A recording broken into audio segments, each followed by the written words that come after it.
Yeah, I came about it in a little bit a different way. I know there's a lot of people who are like, oh, I wanted to be a nurse my whole life and I knew I wanted to go into hospice. It's not what happened for me. Today's guest is Nurse Hadley. She's a well known hospice nurse who many of you have probably heard of based on her social media posts and book. And I didn't get the job. Another one of the students that I had gone through school with got the job over me. And I thought my life was over. Like we have our world and then we have whatever comes next. And I think that at the end we kind of go between them. And then whenever we die, we're in that next world. Author of the New York Times Bestseller, The In-Between, which shares some moving and remarkable stories of her time as a hospice nurse. He's like bending down. He's like looking for something like behind curtains. He's like looking under the bed. And I asked his wife, like, what is going on? What's going on? And he tells me that he's playing hide and seek with Anna. And I said, who is Anna? I mean, I knew their dogs. I knew their neighbors. Like I knew everyone. And I was like, who is Anna? And his wife was shocked and she was like, well, Anna's our daughter. She drowned when she was 2 years old. So now for my conversation with Nurse. If you want to learn how I went from being a skeptical atheist who thought there was zero chance of an afterlife to a skeptical atheist who thinks an afterlife is highly probable, come check out my books. WTF Just Happened. We're in 15 minutes if that works for you. Yes, fine. Great. Hi, everyone. Today I am speaking with Nurse Hadley. Welcome. Thank you so much. I'm so excited to be here. So thanks for coming on. I guess probably one of the typical questions you get is, what made you want to be a hospice nurse? Yeah, I came about it in a little bit a different way. I know there's a lot of people who are like, oh, I wanted to be a nurse my whole life and I knew I wanted to go into hospice. It's not what happened for me. I actually wanted to be a writer my entire life, went to Florida State University to be a writer. And then at 19, found myself unexpectedly pregnant with my son. And I said, okay, writing's not going to pay the bills. So I started researching different options for what would pay the bills and had some flexibility as a younger single mom. And nursing, I knew in 2 years I could become a registered nurse and it paid well. And so that is why I became a nurse. And I went through nursing school as a very young single mom. And then I had an internship at the hospital and was dead set on being a labor and delivery nurse, so the total opposite. And I didn't get the job. Another one of the students that I had gone through school with got the job over me. And I thought my life was over. And so I just took a job that was offered to me, which was in the nursing home connected to the hospital. And when I was in there, I actually got to see hospice for the first time. During nursing school, we only had 1 day of home-based care, which was home health or hospice, and I got home health. So I actually didn't know about hospice at all when I graduated. So then when I worked in the nursing home, we had hospice patients, and I would watch the hospice nurses come in, and they would get to sit with a patient one-on-one for an hour. And I am running around like a chicken with my head cut off, trying to take care of like all these patients at once and give medications and talk to doctors. And I just was like, I don't really know what kind of nursing that is where you get to be one-on-one with a patient, but that's what I want to be doing. So I started applying for the jobs. And now 9 years into my career as a hospice nurse, I feel like that is 100% where I was meant to be. And I'm glad that it led me to it. And I feel like as much as I help my patients, they've really helped guide me through life too. Yeah, one thing so interesting about what you said about how you felt your life was over, and even your story in your book, which we won't go into too much here, about kind of some weird, what we call like sort of semi what the fucks about your choice to have your son, was just amazing. And I know like I felt when my dad was passing, my life was over. And all these things that it's like your life's over, but it's really the thing, even if hard, pushing you towards exactly where you're meant to be. Do you feel that?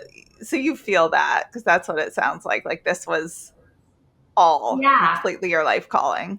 I think everything happens for a reason. I really do. And I think that it's helpful when you have that mindset that whenever things do kind of go wrong, you're just like, okay, not sure why this is happening, but there must be a reason. And I now try to look for like, well, what lesson is this teaching me, or where could this like potentially take me, so that I no longer really like think that my life is over, and I don't even phrase it like that from the beginning, which I think has been good. Yeah. Yeah. I think a lot of us who come to this podcast for a loss are looking for a message like that, or maybe hopefully we'll get to a point where there can be aspects of relating to that. Well, I want to ask you also about being a hospice nurse. I know there's a lot of misconceptions. I certainly had it as well before, getting so knowledgeable of this world. It's very sad. It's very depressing. It seems like it'd be a very traumatizing career, but you don't find that at all. Like what No. is it? No, I don't think so. And I think a lot of people, because I get it. Of course, death and hospice seem to go hand in hand.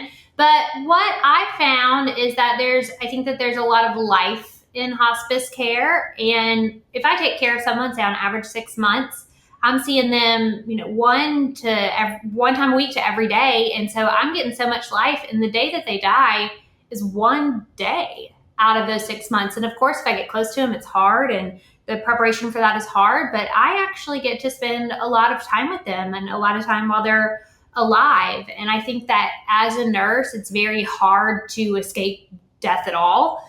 And when I was in the hospital, I actually saw a lot more death than I do as a hospice nurse. What was your path that led you to choose this career? It's very different, obviously, than working with babies being born. Yeah, well, I just kind of came to it through working in the nursing home, but also my grandparents ran funeral homes. And so death wasn't like completely a foreign concept to me. It wasn't scary. It was always talked about around the dinner table as like very normal and natural. I remember playing hide and seek with my brothers around caskets growing up, because it was a family business. And what would you say really was like the biggest surprise, if there were any? Did you have your own misconceptions going in? Yeah, definitely. I think a positive surprise for me as a nurse was the independence that I feel like I get as a hospice nurse. I actually like that whenever I go into homes, I'm the eyes and the ears for a doctor, and I call them, and they learn to trust us, and they trust our assessments, and that I get a chance to, it's not just the patient, which before in every situation I had, it's just really, you focus on the patient a lot. And I find that I'm caring for families too, a lot. And I really enjoy that aspect of it. And something super surprising for me is that I have my own very messed up family. I'm no contact with my biological dad. It was kind of refreshing to see that a lot of families have a lot of issues, and you're kind of thrown into that at the hardest time, and people will usually just kind of let you in and tell you what's going on. And I've really learned that there is no normal family, and every family has their own issues. Whereas from the outside looking in, I think that you can feel like a lot of other people have like what you would consider to be like normal families, and you're the odd one out. Yeah. Yeah. I would probably guess as you get to know people, every family that seems normal is not. That the idea of a normal family is a bit of a myth. Yeah, well, we joke like around lunch and stuff, the hospice nurses do, that if anyone ever says that their family is normal, the person that's saying that is actually the one that's not normal. Oh my God, that makes so much sense. Like the one person who's like, I never have toxic friends. I don't know why. Like I keep losing my friends and I'm the easy one. It's like, wait, no. What is the common factor here? Exactly. Yeah. So now I want to get into a bit of your thoughts, given the nature of this podcast, about afterlife and your thoughts on that. First of all, what did you think about an afterlife growing up before getting into all of this? Yeah, it's definitely been a journey for me. So I was raised extremely religious, went to a private Episcopalian school, went to church, and really, like our life was just very involved in the church as well. Like all of our friends, and, going to Sunday school and getting to see my friends, and then also going to school with them. So I believed in Christianity in the way that I believe that the sky is blue, that the grass is green. It just, to me, I was raised with that, yeah, this is God and this is what you have to do and all of that. And then whenever I started working in the hospital and in the ER, and I really started to question things. And then also when I was a teenager, I had a friend die in front of me at a football game. And that's I was 15. I was still going to church often. That's when I started to kind of question things. Like, I don't understand why my friend had to die. He was like such a good person, but like there's like murderers that get to just kind of keep walking amongst us. And I didn't really feel like those questions were answered from me whenever I did bring them up to people within the church. And then worked in the ER and got to see what I consider to be really the like true horrors of the world. And I became an atheist during that time. And then whenever I started working in hospice, I started having all of these experiences that to me are very unexplainable. They actually, like, my idea of atheism and nothing happening after actually seemed to make less sense. Like, it seemed like that was actually not plausible, that there would be nothing that happens after, yet we're having all of these experiences. And what really convinced me is that for every experience I had that seemed to like prove an afterlife, I could go sit down at the lunch table or sit down in a meeting and talk to all of my coworkers, and they all had 10 more stories to tell me. So it wasn't just me experiencing these things. What would you say was the first one you saw that maybe you were like, wait, I was not expecting that? I think my first one was Carl in my book. I think that he was the first one that I really, really started to question. And for anyone listening, the reason why is he was my first hospice patient that I had for over 6 months. We were incredibly close. He was like a grandfather to me. And so whenever he experienced things, I trusted him. This was no longer just another patient I was caring for, what they were seeing. This to me was someone that had gone a little bit further than that, and I really loved and really trusted. So I had cared for him for so long. I knew so much about him and his wife. And I showed up one day to care for him, and being his nurse, I knew every medication he took. I knew every vital sign of his. I knew that there had been no changes to any medications and no changes in his physical state whenever I showed up. And he had been in the bed because he couldn't walk the entire time I took care of him. I got a call from his wife, and he showed up, and he was out of bed walking around, which to me was already like, what in the world is going on? Like, this should not be possible. You should not be able to walk. And so he's like bending down. He's like looking for something like behind curtains. He's like looking under the bed. And I asked his wife, like, what is going on? What's going on? And he tells me that he's playing hide and seek with Anna. And I said, who is Anna? I mean, I knew their dogs. I knew their neighbors. Like, I knew everyone. And I was like, who is Anna?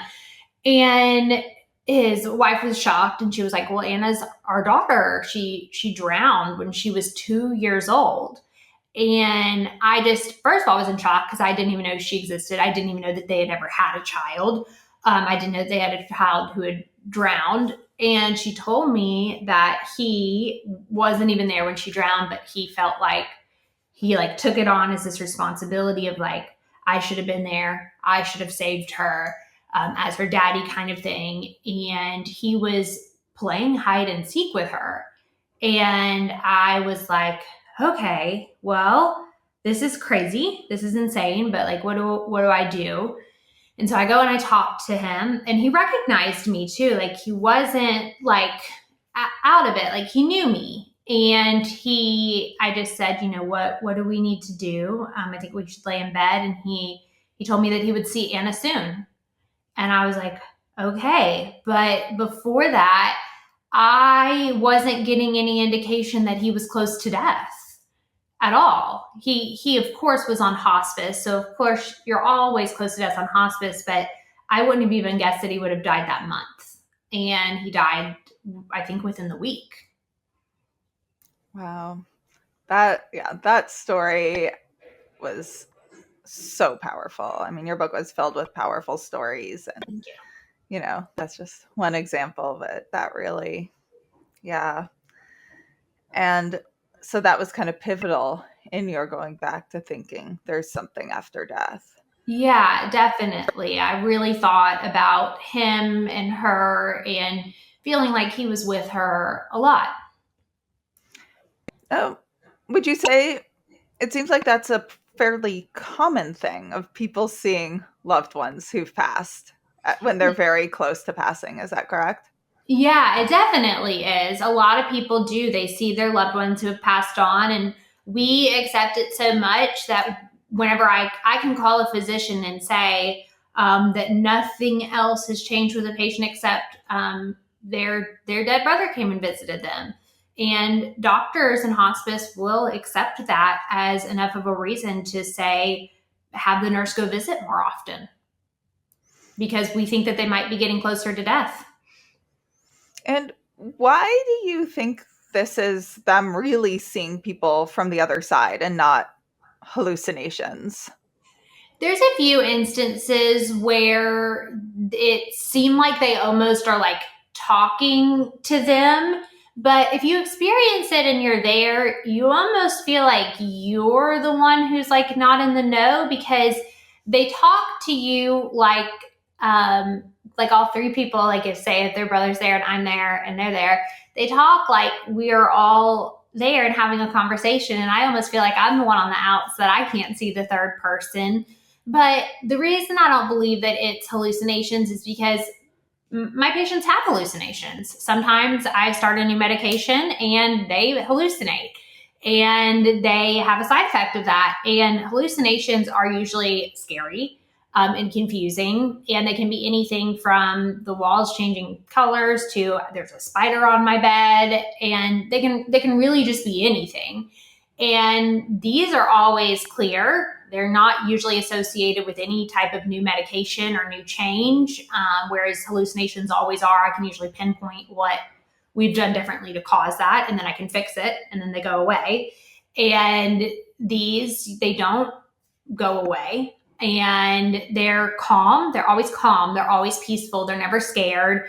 And they're not confused. And there's nothing new that has changed. So it's a pretty like distinct difference from a hallucination. I'm so glad people are trying to get word out about that. When my dad was at the end, I couldn't really face it. I was really young, and he was talking to his mother. My dad had me later in life. His mother died before I was born, and I just was screaming. I was like, get the psychiatrist. He's hallucinating. And I'm like, what a missed opportunity. I could have sat with him and said, oh, what is grandma saying about this? And instead, I just feel like something that's so important to me that people know, because I feel like that's I missed out on a lot of the beauty and connection between both worlds, and probably a lot of people have. And at that point, I didn't think there was anything like an afterlife, so that wasn't an option. But thank you for sharing that. I think it's so important for people to know. I do too. I think that if people can have the opportunity and kind of get past, because it's kind of scary, especially people will usually, from what I know, to say it extremely matter of factly. And sometimes people are confused, just as in the way of me talking to you. If someone were to walk in the room, I wouldn't feel the need to be like, yeah, like I'm talking to someone. Like I think that they can see you too. And so normally it's kind of confusing. It's very like matter of fact. And you usually have to ask someone like, who are you talking to? Yeah. Yeah. And now, what about some of the other phenomena? Like there's terminal lucidity. What exactly is that? Do you see it, and what are your thoughts on it? I've seen it a few times. It's very freaky when it happens. And that is where people, I think it's only with Alzheimer's and dementia, will suddenly be kind of clear-minded. It goes against everything that I learned in nursing school, that people can, we learn in nursing school that Alzheimer's and dementia are they're degenerative. So once you lose something, you can't get it back. And so once you lose the ability to learn new people, learn new faces, you can't get that back. The one instance that always stands out to me, and she is in my book, but it's not the biggest part of that story, is that I had taken care of her for a long time. She had Alzheimer's, and she was at the point by the time I met her, there is no way she would have ever been able to know me, remember me. I had to constantly say, I'm your nurse, but she couldn't even like really talk. And so on her deathbed, she actually said my name. And I thought I was having a hallucination and going crazy. And I asked her again, and she said it again, like looking at me. She knew my name. And that goes completely against everything we've learned about what we know about people with those degenerative brain diseases. Makes it seem like consciousness is not just a function of the brain. If it's so fascinating. Yeah, I personally believe that, I mean, this is just my own opinion, but just from standing with people, why my book is called The In-Between, is that I feel like we have our world and then we have whatever comes next. And I think that at the end, we kind of go between them. And then whenever we die, we're in that next world. And sometimes I feel like people with Alzheimer's and dementia maybe are kind of consciously going over there a little bit sooner, even though they're still physically here. Yeah, you touched on something in your book, and we won't go into the details because someone should read it, but there was a woman who had Alzheimer's and dementia, and she seemed to know something that was going to happen and ended up probably saving her husband because of that. Like, what do you think that means about like time and the nature of where people are going? Do you have any thoughts on that? That one will always confuse me, especially because I think if it would have been anyone else who told me what he did about what happened, I wouldn't have believed them. But he was so matter of fact, and me and him were the only ones who experienced that night. And I was just so in shock about it. And I still to this day can't comprehend how she knew. I've had some people say maybe she had heightened senses and she was like more aware. But I personally believe that she somehow got some kind of premonition about it. Maybe someone visited her, and because she had Alzheimer's and dementia, she couldn't properly communicate to us like, hey, my mom came to me in a dream last night, and we need to make some changes so you don't die, because she was at a place with her Alzheimer's dementia that she couldn't communicate. But I've always wondered how she knew that. Yeah. I mean, psychics will have those experiences too, but it makes you question the whole nature of time, and what it means and what's written versus free will versus unexpected. Yeah, I think a lot about whenever I can't understand things. Have you heard of the twin parable? I talked about it in my New York Times interview, and people seem to really enjoy it. Have you heard of that one? I think so. Explain what Okay, you yeah, for mean, and anyone if it's the listening, one the I twin know. parable is anytime I feel like I can't explain something with the afterlife, I think about the twin parable, which actually goes back, and it's religious, but I don't think of it in a religious way. And essentially what it is it's this thing where two twins are talking to each other in a mother's womb. And one twin is a believer in religion or the afterlife, and one is not. And so they're speaking to each other, and one twin saying, I think that once we're born, which the analogy would be birth is like death. I think that once we're born, we will not need this umbilical cord, and we'll actually be able to walk. And the other twin who doesn't believe is like, you are insane. What are you talking about? We can't live without the umbilical cord, and we can't walk. We just float here. And the one who believes is like, oh, well, you know what? I think that sometimes if you're really quiet, there are signs that there is life outside of this womb. And I think that if you can like really pay attention, like you can hear it. And the other twin is like, no, you can't. You're just hearing things. There's not life outside this womb. And whatever you're in the womb or whenever we're here currently, I personally feel like that all you know is all you know. And you think that there's nothing else. So I think of that sometimes whenever I've had people who question the idea of an afterlife, be like, well, but like, what is it? What comes next? What does it look like? And I'm like, well, I don't know, but I do know that there's something. And I think that if I pay attention in my job as a hospice nurse, there are obvious signs. Yeah. Yeah. I remember hearing that twin parable. I was thinking of something else. I was thinking of the Einstein time travel twin experiment where like, that's what I thought you meant. But yeah, I read that twin one. That's really beautiful. And I think that's a really good analogy. And I also always go to, people who don't think there's an afterlife, just think it makes no sense. How could consciousness be outside of a brain? And I was very stuck in that till I realized it makes no sense that consciousness would be created by a brain either. Like consciousness does not make sense. Both are equally, completely illogical. So there's just a lot more evidence now that it's outside of a brain and that there's other states. Yeah, I completely agree. Yeah. And so you'd been consciousness would be created by a brain either. Like consciousness does not make sense. Both are equally, completely illogical. So there's just a lot more evidence now that it's outside of a brain and that there's other states. Yeah, I completely agree. Yeah. And so you'd been talking a bit about your experience of, believing in God and being Christian to atheist to now changing your mind again with your experience in hospice. How is your view now of an afterlife different than when you were, I don't know if you still do consider yourself a Christian, but your earlier view of Christianity, if it is different? Yeah, so I just consider myself to be spiritual. And then whenever I started kind of separating myself from the church and becoming an atheist, I had a lot of anger towards what I experienced as a young single mom, what other people had experienced.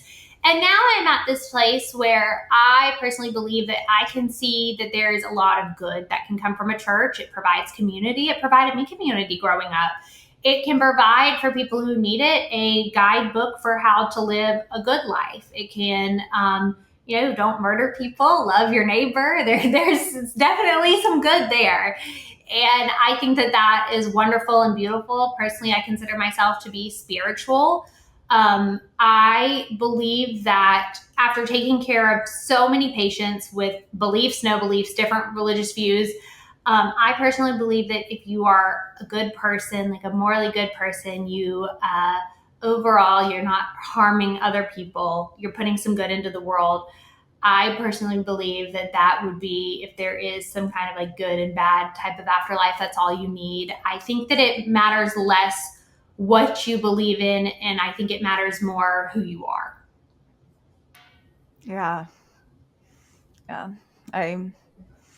I would agree with that. And, anything like churches can be great, or, they're run by humans. Humans can mess anything up or just make anything the most beautiful thing in the world. So, yeah, exactly. Or somewhere in between, like most of us do most of the day. Yeah, exactly. And I think that when a lot of people hear that you're not religious, they think that you automatically hate the church. And that's definitely not my experience. It's taken some therapy to get there and realize that everything's nuanced. Yeah. Yeah, everything really is. And hey, everyone. I'm really excited to let you know about the science and spirituality salons I'm now hosting.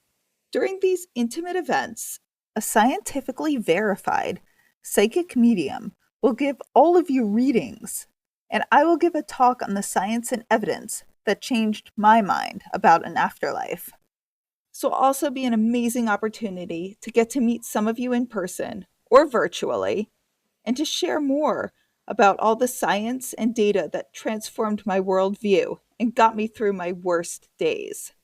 These can be hosted in your home, in a nearby cafe with a private room, or they can even be virtual.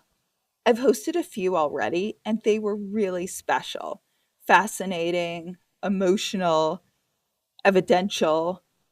So if you're interested in getting a small group together over dinner, brunch, drinks, coffee, to learn more about the science and to get evidential medium readings, send me an email at hello@wtfjusthappened.net and put science and spirituality There's in the always title. different, you can find different expressions of things in different communities. Sometimes you will probably find a bad church. Sometimes you might find Yeah, a wonderful one. Same absolutely. with the And there's synagogue, everything else. Yeah.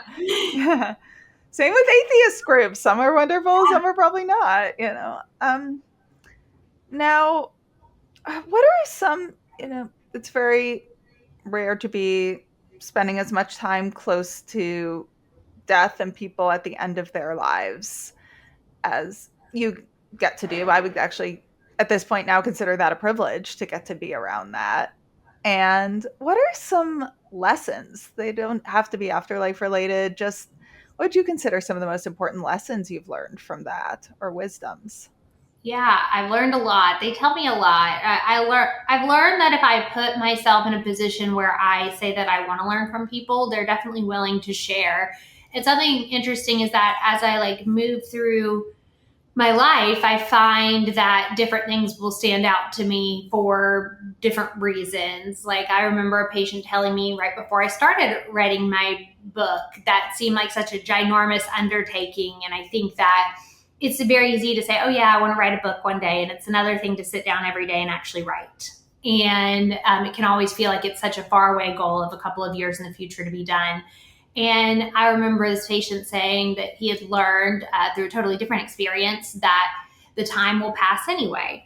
And what he meant by that is that, in 2 years, you can have a finished book, or in 2 years, you can still be on chapter 1, like you are right now.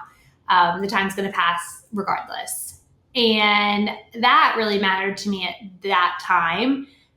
More recently, I had a patient. I'm currently going through a divorce, and that's been frustrating. Things, and I felt like I'm starting over, and just that frustration. I'm like, oh, I built this up. We were together for 8 years. We had done all this, and now here I am at square one again. And I actually had a patient very recently who was a chef who owned a restaurant. I live on the Gulf Coast, and I don't know how we were talking about it, but he said that he had to rebuild his restaurant twice because of hurricanes kept knocking him down. And I was like, oh, why didn't you just move your business? Why did you keep starting it over? Why didn't you do something else? Why did you just keep rebuilding it? And he said, let me clarify. I never started over. I always started from experience. And I was like, oh, wow. Well, that, of course, really resonates with me right now. I'm not starting over from square one. I have learned a lot of lessons over the last 8 years, and I'm starting from experience. So different things come to me definitely at different times in my life. I just got chills from that. I wanted to wait a second to digest. Thank you. That's really wise. Yeah. Do you also notice a difference? We talked some about, deathbed visions, terminal lucidity, or really any type of messages. Do you notice a difference when you have patients of different ages? Is it different? I don't know your youngest patient, but if you have worked with children, which I'm sure is a very different experience, or anyone very young versus someone, 90. Do you notice a difference in how any of the phenomena works, or the lessons, or any differences I might not even know to ask about? So we do take children at my company. I am not a children's palliative nurse. We have one. So the only time that I see children is if she needs me to go provide a presence. Like, for example, I had a patient not too long ago where I was just right down the road, and she knew that, and she was an hour away, and she said, hey, I just need you to go there. If it's an emergency, call me, but I just need you to be there. So they're not really my patients that are children. So I have taken care of a few people who are 18, 19. Usually younger for me is going to be 50s and 60s. To me, that's considered to be a pretty young hospice patient. That makes sense. But between them and my patients in their 90s, and even my 18 and 19-year-olds, there's no differences in what they're experiencing. Interesting. Yeah. So do you, I guess, talking a bit about, as we were, about Afterlife, do you ever get communication or signs from your own loved ones? Or have you been to mediums or? I have been to a medium. I went with my ex in New Orleans after his mom died, and I wish I could say it was a good experience. She died of brain cancer, and the medium kept being like, "Oh, my throat. I know that she died of like lung cancer from smoking," and we were like, "She never smoked a day in her life." So I think after that point, we're just like, mm-mm. I feel like I get signs in different ways. And I think that the way I know that I get signs from my loved ones is that if I feel like it's them, I just take it for what it is. And I think it's them, especially if I'm going through like a hard time and I'm just like really considering all the different things that could happen. Sometimes I'll see like a bluebird or a cardinal and I'll be like, okay, well, like you're with me. I'm not alone. Things like that. I've had a butterfly land on me at different times. But in terms of through my patients, I don't really hear from anyone. Okay. But of course, I would never ask. I'd get in trouble. Right. Got it. Yeah. And, there are some bad mediums out there, just like every other career, and there are some good ones. So if anyone's had a bad medium reading, it doesn't mean there's not an afterlife. Oh, absolutely. Yeah. And I had one who actually blurbed my book, and I cannot believe I'm blanking on her name. Oh my gosh. It'll come to me in a second.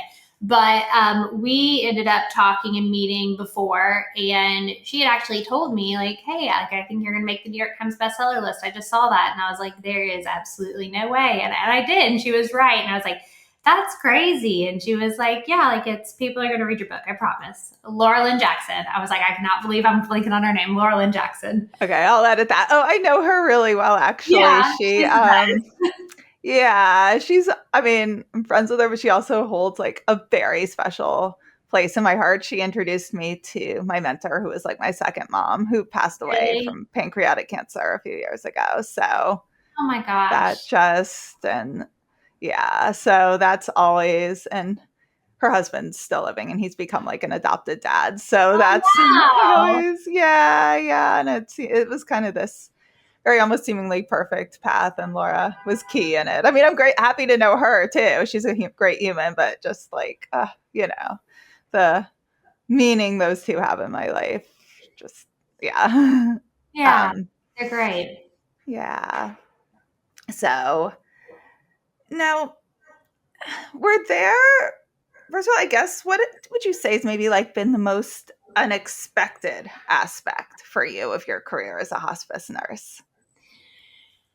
I think for me, one of the most unexpected things that I've found is I think that I always thought that a job would be a job to me. And of course, there's still times that I feel like it's just a job. It's paperwork, it's meetings, like a job is a job. But I never really felt like I would ever find a calling in my work, and that I would actually be able to get meaning from what I do by caring for patients. And that has been extremely unexpected for me, but very rewarding. And it's this really weird, unique experience. And I wish I could encourage more younger nurses to go into hospice as a career. I think that we're kind of told to go right into the hospital and you need to do your hospital time, but you don't have to. You can go right into it at the beginning of your career like I did, because you get this really unique opportunity to still have so much life in front of you while learning from people who have lived their entire lives. And it's almost made me feel like I get to like kind of like jump the line a little bit and learn some more from these people. Yeah. Also, I want your opinion on this. One thing that drives me nuts, and I don't know if it's across the globe or our society, but 100% of people die. 100% of people are either going to have an incredible experience with grief or pass young themselves if they don't experience horrible grief. Yes. Our society is terrible about death. It's very unempathic. It's very ununderstanding. Why do you think that is? And any thoughts about that at all? Or Yeah, I think that people are scared of it. And I think that because it's 100% certain kind of thing, I think that the way people learn to deal with their own death is by ignoring death and pretending like it's not happening, because it's not like you can talk about it and you're like, oh yeah, like there's an alligator attack, and you feel pretty confident that you're not going to get attacked by an alligator. So you feel comfortable talking about it as like, oh, that's terrible. Someone was attacked by an alligator. But when I think that people start talking about death, they have to also realize that one day they're going to die. And many people who aren't comfortable with their own eventual death feel so uncomfortable talking about it because they don't want to think about their own death one day. do you have any suggestions then? I know when a friend's loved one dies, people really don't know how to support them. Do you have any suggestions of how people can maybe be better supporters for their grieving friends and family? Yeah, actually, my agent lost his dad a couple of years ago, and we're friends now too. And he was like, "I need your next book to be about how to handle your friend's loved one died because you're the only one who knew how to handle it." And I was like, "Well, I mean, of course, it makes sense that I know how to handle it." But the first thing you do is that you let them talk about it. You ask questions about their loved one. I think a lot of people think, like you were just saying, that we need to just like not talk about it to be polite, when in reality, many people, they do want to talk about it. And if it's clear that they want to blow up steam and not think about it for an hour, then of course do that. But many people, even years later, they still want to talk about their loved one, because to them, they are still a very real person, and they're likely still impacting their life in many ways. And for example, my agent, if you're listening to this, sorry for telling your business. I think that he'll get married sooner rather than later. And I'm sure that he will have thoughts at that time about his dad not being able to be there at his wedding. And I think it's okay to acknowledge that and make people feel heard in that way. What I did for him, because he doesn't live near me, is I sent him a Uber Eats gift card with a text message that said, you don't even need to reply to this. I'm not trying to add text Hadley back to your to-do list, but I want to make sure you're eating. And if it's local, I remember that when my former mother-in-law died, I had a friend not even text me. She just dropped some food off at the door and walked away. So it wasn't another thing of like, oh, now I need to host someone. Now I need to socialize. She didn't text me saying, what do you want me to pick up or anything? She just did it. And that meant a lot to me too. And just showing up for people. I personally think that sending flowers is great. I think that you can never have enough flowers at a funeral. I don't think that anyone can ever feel too loved, or that like someone cared too much. And then just allowing them to be, and understanding that grief is really messy and it's not always pretty. And I think that a lot of times we expect people to kind of like scream and cry like right in the beginning. And like after that, it's like, okay, now you need to like socially acceptably handle grief. But what I've found from friends and family, and even just hospice patients' families that I've stayed close to, is that the immediate after of a death, there's actually a lot of like tasks, like things to do. Like, okay, I need to plan the funeral. I need to get this death certificate. I need to do that. And it can kind of like delay the grief for a little bit. And what I found is that many people actually start to like really experience like the hard, tough, like screaming, crying, I'm not okay, like a week or two later. And usually what I'm also finding is that people start to kind of like their friends and family like start to go back to their normal life then. And I really think we really need to be like checking on people like a couple of weeks later. And I know that was a lot, but I have a lot of thoughts on this.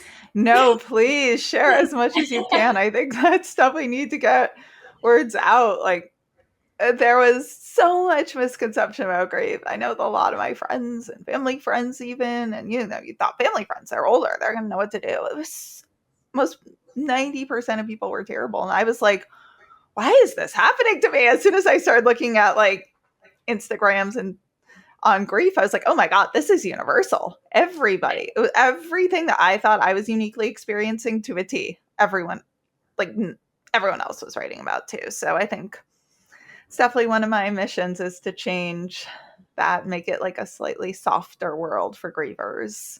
I completely agree. And I think that the griever Instagram pages, they're doing a good job, in my opinion. Of course, it's my niece, so I'm going to see it a lot, but even just, I think that they have done so much good in just telling people, like the widows who come on or the moms who've lost children and said, please don't come tell me like they're in a better place or, oh, it's going to be okay. Like I would much rather you say, you know what, this sucks.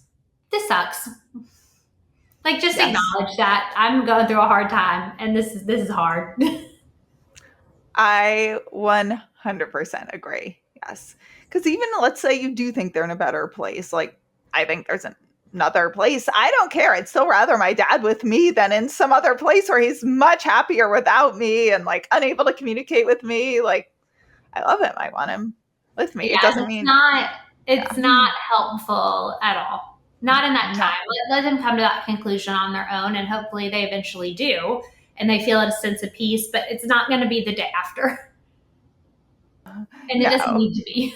It is okay to go through that. This is not fair because it's not. Yeah, it's not. You're allowed to grieve. Yeah, and even if so, you're still going to miss them. You know, if my dad's on a tropical island having the time of his life, but with no phone, no internet, and we can't fly to visit each other, I'm still going to feel really, really sad, even if I know at some point, let's say in like 50 years, we'll see each other again. Like, I'm still going to be really sad. So, Yeah, absolutely. yeah. So, I just want to know, what would you say to a family now who's considering hospice, or maybe someone who's going into hospice themselves? What advice do you have or suggestions? Or There's a few. One of my number one is that it can be very shocking, the word. I totally understand it. It feels like a totally new thing because a lot of times people are like, we're going to do this treatment, we're going to do that treatment. Like now it's hospice. And it can feel like, okay, this is huge, this is big. What I want people to know is that the majority of the time it's a marathon, not a sprint. And we come in, we're usually there for like 3 hours for the admission, getting you all set up, and it can feel really, really, really overwhelming. We'll probably be back the next day. You don't have to remember everything. We're there 24/7. We're on call 24/7. I mean, I take the call phone. I don't mind if you call me and say, hey, I forgot how to give this medication. I'll tell you over the phone or I'll come over and show you. It doesn't bother us. And I don't want people to feel so overwhelmed that I feel a lot of people feel when someone first comes into hospice. It feels so much. Majority of time we're going to have like 4 to 6 months and we're going to get to know each other and we've got time to figure it all out. I also want people to know that a lot of people really delay the decision to come on to hospice because they feel like it's so final. It's so like I'm almost like signing my loved one's death certificate, as I've heard before. It's not jail, which I think a lot of people think that once you go into hospice, you can never come off. You can sign up and then the next day decide you don't want to be on hospice anymore. You can go start your chemotherapy again. It's people come on, they go off. We're there and we just want to be there as a comfort. But the best situations I've found is where I do put someone on earlier and tell them it's not jail. If you change your mind and think, you know what, I'm feeling a little bit better, I want to try another round of chemotherapy, no big deal. We can do that. And so don't hesitate getting on hospice just because you're afraid that you are making like a final decision for someone. yeah, Thank you. I know that's sometimes a hard word and hard decision. We went there with my dad. He went on to hospice. Um, so I don't know if you've seen this at all or if it's happened, but I've heard of from quite a few people who've had people pass of long illnesses. I've read about these cases where they'll have a near death experience, come back for a few days before passing fully. Have you ever had anyone who had that? Oh, like the surge of energy? Like they pass away for like a few minutes, come back, have a crazy story. And then obviously, since you're working with hospice, they probably don't just go on to continue living their lives. I know a lot of people do have those near death experiences, but I've also heard of people on hospice who might pass for like 5 minutes or resuscitated or something. I don't know if you guys do resuscitation, but then they'll come back for like 5 days, maybe even a few hours, and then pass fully. Have you ever witnessed any of that or heard the stories of that? I've never had any of my patients, but actually had a coworker who she like came back and was like, y'all, he was like in a coma actually for a couple of days. Cause I remember that, because if someone's on a coma and about to pass, the whole team will know, because if we're on call, we need to know like, okay, we might be doing a death visit. And they'll kind of let us know about the family and the dynamic so we don't walk in blind, the nurse that takes care of them. And so he actually died during the day. The nurse that was their normal nurse was there, and he had been in a coma for a couple of days. But before that was like a jokester and great, as Jennifer was my coworker telling me about it. And she said that he actually like died. She like listened to him for 2 minutes with their stethoscope, like he was dead. She was like starting to call the funeral home, and he woke up and asked why everyone was crying. And they all started talking to him, and then he actually died like maybe a few minutes to an hour later, from what I remember she told me. And I think she was pretty shooken up by it, to be honest. And I think she waited like 30 minutes before she even like dared to like touch him or check for his heartbeat. After that, she was like, what in the world? My God. Yeah. Yeah. I've heard quite a few, actually, a lot of stories like that. I mean, not necessarily directly from people who experienced it, but in a lot of the research, they'll die and they come back with like crazy stories, and then they pass a few days later, or they're not scared to pass anymore. They're like, oh, I was there. It's great. Now Yeah.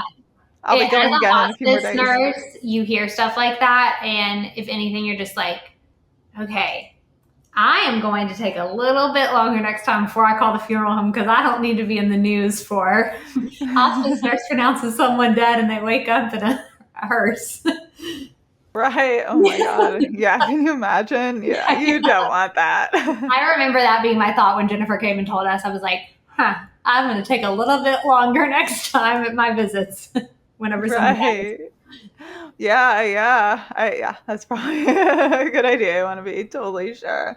But yeah, I guess like one of the things I heard about that just makes me feel so good is I've heard of people who have experienced that, and then they're like excited to finally pass. They're like, "Oh, Yeah. I didn't want to come back. I wish I didn't come back." And I'm assuming as medicine gets better, we'll get more and more near death experience stories, and that are even stronger, as we're able to resuscitate people after further along, maybe people who then don't go on hospice, but go on to survive. Yeah. Well, so I did have a patient that it was not in hospice though. So she had actually been in the hospital and had CPR, was resuscitated.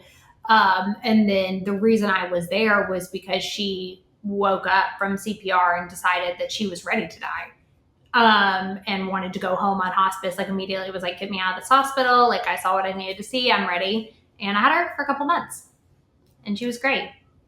Wow. So she had, she went to the other Had a side, near-death or experience, near-death experience. essentially, and then decided that she was ready to die. And I remember the doctors telling me that her heart was super weak and she probably wouldn't make the drive home. But I actually had her for a couple of months. I love stories like that because I know for most of us, when we're watching our loved ones pass and in those final stages, to us, it looks like the most horrifying thing. Mm-hmm. And they're in bliss. They're having the best time. They're talking to their loved ones. And, I think as I've gotten that information, I've been able to reframe memories that were just super like embedded in me as pure trauma. Like thinking my dad was really suffering as he's talking to his mom, and talking about being on a train and going on a trip and just things that looked like agony to me. And yeah, his body didn't look good, but it was clear he wasn't. Now I'm realizing he wasn't really attached to it. So I think, Yeah, that's what I believe. And we don't really need these bodies anymore is how I feel. So, they just naturally start to break down, but we don't really need them anymore. yeah, like old car, old coat.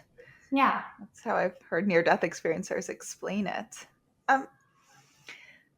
So were there any stories you want to share that maybe didn't make it into your book or happened after your book and you're like, oh, I wish I could have put that one in? Well, I'm writing another book, so they'll definitely Oh, you are? Publicly announced yet. I went on a speaking book tour and I've told people there. I've just kind of kept it on the down low, but I am currently writing another one, which I'm very excited about. Oh, good. So yeah, don't give those away here. I mean, it was such a good book. Yeah. Thank you. So what would you say? I mean, you've kind of covered it, but it's kind of a typical question I do ask. What would you say maybe is the biggest, what we call like the what the fuck you've seen as a hospice nurse? There's so many like different ones too. I think this is a little bit different, but for me, it was a realization. So I learned there was like one patient in particular. She was not in my book. But I've learned that people and their personalities, okay, so we seem like we can kind of control when we die. And I learned that pretty early on in my career, which to me is so fascinating because like we can't decide when we go to sleep at night. It's like if you and I right now were like, I want to go to sleep right this second, like we couldn't. And so we can't like control that, but we seem to be able to control how we die. And then I kind of learned that it has to do with people's personalities. And as I got to know people and realized like when they were dying, I was like, that's so interesting. So I've learned that people who are kind of like introverts in general tend to kind of like die in the middle of the night or like whenever they are by themselves. Whereas people who are extroverted will like wait for people to come. So I've seen where I'm like counting the seconds, like, oh my God, please let this person come. Please let this person come. Like, oh, in my book with the daughter being able to get there at the last second. And then they take their last breath. And I'm like, oh, they waited for someone. And then I've had other instances where I am waiting on someone and they don't make it. And at the time I'm like, oh no, like this is terrible. They didn't make it. And they walk in a few minutes later and then I see their reaction and I'm like, oh, now I know why you weren't here because you definitely could not have handled them taking the last breath. They were trying to help you by not letting you see those last few minutes. Like, okay, actually now I understand why you weren't here. But there was one patient, she's not in my book, that told me, I mean, her and her husband were married for so long. They were the funniest couple. She was just like very matter of fact. And he was obsessed with her. They were this like probably in their 80s or 90s. And he would not leave her bedside.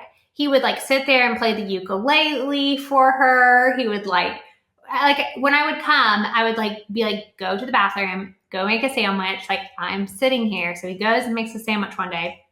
And she tells me, she's like, you need to have a talk with him. And I'm like, well, what do you mean? And she's like, I'm not dying in front of him and he won't leave me alone. And I'm like, oh, what do you mean? And it's just like, I think that dying is something you do by yourself, like going to the bathroom. And I don't need an audience for it. And I was like, okay. So I go talk to him that day and I'm like, this is what she told me. And like, maybe give it a little space. He's like, no, we've been married for so long. Like, that's not going to happen. I'm not going to let her die by herself. Like, no, she doesn't mean that. And I was like, okay, well, I'm preparing you. And so I get a call like 3 nights later. I happen to be on call and she had died. So I go and immediately he's at the door and he's like, you were right. You're right. You're right. And I'm like, I don't know what I was right about. And he's like, I went to the bathroom. Like, I'm not from here to there was their bathroom, like attached to their bedroom. He's like, 5 seconds I was gone and she died. And I was like, whoa, that is Wow. crazy. That to me was like a big like WTF moment, because I tried to prepare him because she had said that, but like I didn't fully believe it at that time. And then, of course, she told me that, and then it actually happened, and I was like, whoa. Yeah. That is amazing. And I think some people I know feel so guilty when their loved one passes. They're like, I stepped out for 5 minutes and that's when they went, and it's a huge guilt. But it sounds like, yeah, that's really like comforting and beautiful. And you know, my dog was passing. She was just in so much pain for a few days and clinging. And I regret how I handled a lot of it. Kept trying to resuscitate her and do a lot of medical. And in the end, I realized, and she didn't pass till I said to her, I said, Peanut, you can go. Simba, my cat's missing you. Your birth, litter and parents want to see you. And as soon as I said, you can go now, she took her last and told her, go to Simba. She took her last breath. And, so yeah, and I guess lastly, then maybe we can close on, do you have any advice on how people can be there for their loved ones when they're at the end? Yeah, I think it's important, of course, just presence, I think is important. Letting people talk however they want to talk. I've definitely been in situations where someone has breast cancer is one that really stands out to me. And I saw a friend come over and she was like, well, I kind of want to talk about my death. And like, will you do this or will you do that? And her friend was like, oh, no, no, no. Like, you're a fighter. I don't want to talk about that. The friend had really good intentions. She was trying to be positive for her friend. But what I saw in my patient was that she felt like she had no one to talk to about this experience. And there were things that she almost like practically wanted done and she wanted to talk about. And I think that you shouldn't change the subject if, hospice patient, one of your friends who's experiencing a terminal diagnosis, like wants to talk about it, or if parents want to talk about it. I think it's normal and it's natural. And I know it's uncomfortable to sit there as someone talks about something that you're really dreading, but allow them that space to talk about it, I think is really important. Great, thank you. Is there anything I haven't asked you that you'd like me to? Anything else you'd like to share? Not that I can think of. Great.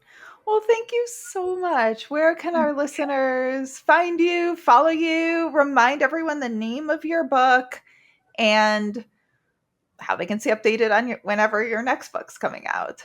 Yeah, my book is called The In Between, and it's unforgettable encounters during life's final moments. And then I'm on social media as Nurse Hadley, pretty much everywhere. Wonderful. Thank you so much. Thank you. Hey everyone! I'm really excited to let you know about the science and spirituality salons I'm now hosting. During these intimate events, a scientifically verified psychic medium will give all of you readings, and I will give a talk on the science and evidence that changed my mind about an afterlife. This will also be an amazing opportunity to get to meet some of you in person or virtually, and to share more about all the science and data that transformed my worldview and got me through my worst days. These can be hosted in your home, in a nearby cafe with a private room, or they can even be virtual. I've hosted a few already, and they were really special, fascinating, emotional, evidential. So if you're interested in getting a small group together over dinner, brunch, drinks, coffee, to learn more about the science and to get evidential medium readings, send me an email at hello@wtfjusthappened.net and put science and spirituality in the title. To get more information on what the fuck just happened, go to wtfjusthappened.net. There, you can order my book, WTF Just Happened, A Sciencey Skeptic Explores Grief, Healing, and Evidence of an Afterlife. You can learn all about how I came to conclude that there most likely is an afterlife, But you can also learn about the early stages of my grief and the amazing, fascinating people I met along the way. You can read about how much I harassed the mediums and scientists trying to get evidence to see if the mediums were cheating and see if what everyone was saying actually was true. You can also subscribe to our newsletter to stay updated on any new developments and any interesting new what the fuck updates. So if you enjoyed this episode, please rate and review us wherever you get your podcasts. It makes such a difference, especially for a new podcast like this one. And if any of you have had a crazy what the fuck yourself, have any questions, feedback, or just want to say hey, reach out on either Instagram at WTF_just_happened_, or email me at hello@WTFjusthappened.net. I love hearing from all of you. It makes my day hearing your stories and questions and feedback and all of it. And remember, you don't have to draw any final conclusions as you wonder, what the fuck just happened?